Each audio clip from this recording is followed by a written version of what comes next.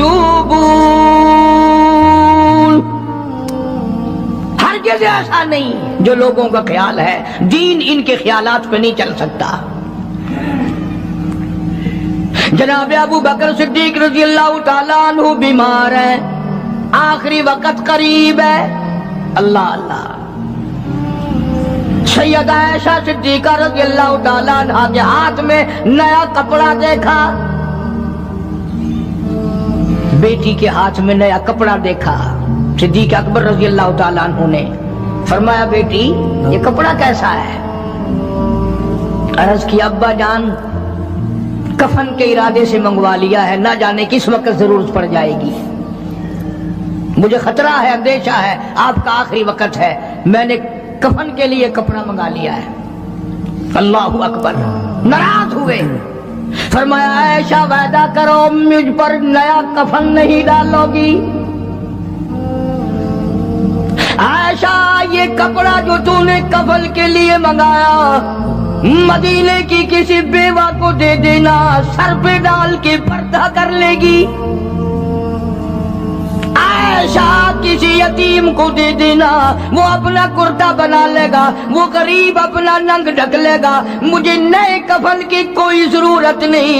اللہ کے یہاں کفن نہیں دیکھے جاتے، اس کے یہاں تو اعمال دیکھے جاتے ہیں۔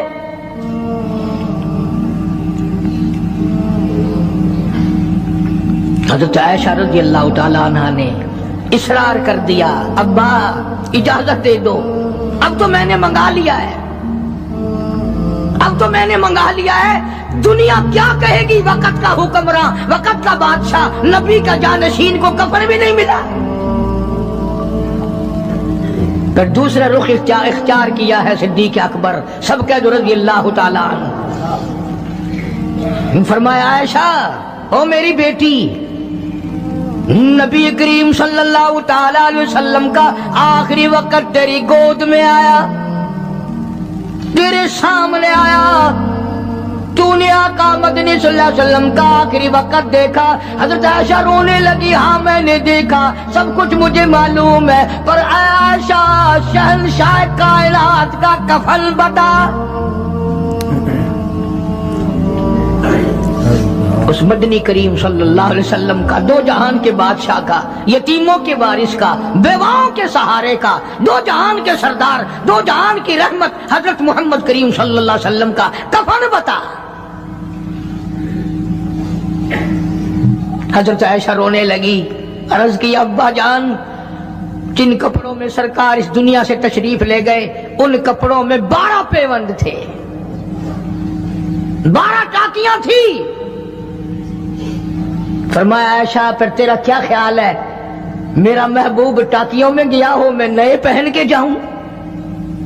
جن کپڑوں میں میری وفات ہو یہی میرے کفن میں استعمال کرنا، یہی کپڑے مجھے کفن میں دے دینا جو میرے جسم پہ ہیں، اس لیے کہ جب میں اپنے آقا سے ملوں گا تو شرمندگی نہ ہو۔ اور آج ذہن یہ ہے کہ میت کے کپڑے کو ہاتھ بھی نہ لگانا، پہننا تو درکنار، ہاتھ لگانے کو تیار نہیں، گھر میں رکھنے کو تیار نہیں، یوں لکڑی سے اٹھا کر پرے پرے پھینکتے ہیں، آگ لگاتے ہیں، نہلانے والے کو دے دیتے ہیں وہ بھی نہیں پہنتا، یوں ہی گلیوں میں نالیوں میں پھینک جاتا ہے۔ نہ تیرا باپ مرا، جب تجھے نفرت ہے کپڑوں سے، مردہ نوانے والے کا وہ ماما لگتا ہے، وہ کیوں پہنے؟ عرض کرنے کا مقصد یہ کہ ان حضرات کی زندگی تو دیکھو، اور وفات شریف سے پہلے 2.5 برس جو وظیفہ لیا، جو تنخواہ لی سرکاری خزانے سے، خیبر کی زمین بیچ کر صدیق اکبر رضی اللہ تعالیٰ عنہ نے 2.5 برس کی تنخواہ کا حساب کر کے وہ ساری تنخواہ جو لی تھی بیت المال میں واپس داخل کر کے پھر دنیا سے رخصت ہوئے۔ جو تنخواہ لی تھی 2-2.5 سال میں وہ ساری کی ساری واپس کر دی جناب ابو بکر صدیق رضی اللہ تعالیٰ عنہ نے کہ میں مسلمانوں کا پیسہ کھا کے نہیں مرنا چاہتا، چاہے تنخواہ کے طور پر تھا، کل قیامت میں میرے لیے رکاوٹ نہ بن جائے۔ آج مجھے اور آپ کو تو یہ تلاش بھی نہیں کہ اپنا حلال کے پیسوں سے کفن تو بنا کے رکھ لیں۔ ایئر کنڈیشن کا ہر وقت ذکر ہے، گھر میں ہونا چاہیے، فریج ہونا چاہیے، پنکھے ہونے چاہیے، یہ ہونا چاہیے، کار ہونی چاہیے، موٹر ہونی چاہیے، یہ ہونا چاہیے، اور کبھی گھر میں یہ ذکر بھی ہوا کہ حلال کا کفن بھی ہونا چاہیے۔ وہ کدھر سے آئے گا؟ اس کے لیے کون انتظام کرے گا؟ کون ہم نے گھر میں پیدا کر رکھا ہے جو اس وقت یہ بات دیکھ کر کفن لائے گا؟ اس لیے قرآن کریم نے اعلان کر دیا، لوگوں اپنا سب کچھ پاک صاف بن کے دنیا سے جاؤ، اپنا بدن بھی پاک ہو، عمل بھی پاک ہو، پیٹ بھی پاک ہو، کفن بھی پاک ہو۔ ان ساری میں وہ بات کرتا ہوں جس سے نہ دیوبندی بچے، نہ بریلوی بچے، نہ شیعہ بچے، نہ سنی بچے۔ موت کا جھٹکا تو سب کو لگنا ہے نا، اور ایسا لگتا ہے لاکھوں برس تک منہ کڑوا رہتا ہے۔ جناب صدیق اکبر رضی اللہ تعالیٰ عنہ نے وہ تنخواہ جو لی تھی ساری زندگی میں وہ بھی بیت المال میں واپس کر دی اور تمام کے تمام لوگوں کے حقوق چکا دیے۔ باقی جو بات رہی وہ سیدھی اکمتر مرحوم کہتا ہے، اجاں صدیق دا اسلام تے قرضہ بقایا ہے، اجاں صدیق دا اسلام تے قرضہ بقایا ہے، جتا جس دے ہاتھوں اس آخری زمین رسایا ہے، وصولی دا نہ چنتا نہ لکھوایا صحابہ نے۔ مدنی کریم صلی اللہ تعالی علیہ وسلم کے جانثار، نبی کا یار، نبی کا وفادار، ہر وقت کا ساتھی اسی غم میں رہتا ہے۔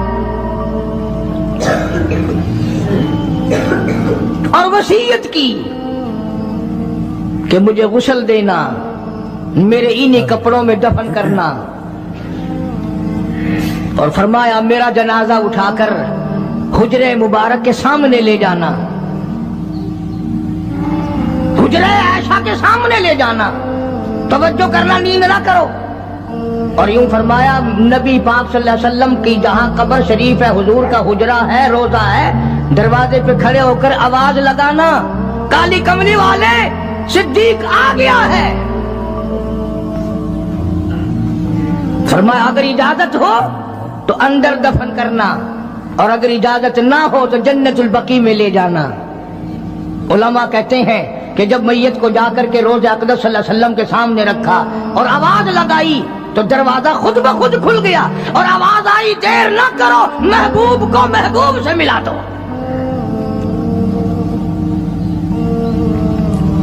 کیا شان ہے ان لوگوں کی، کیا عظمت ہے ان لوگوں کی،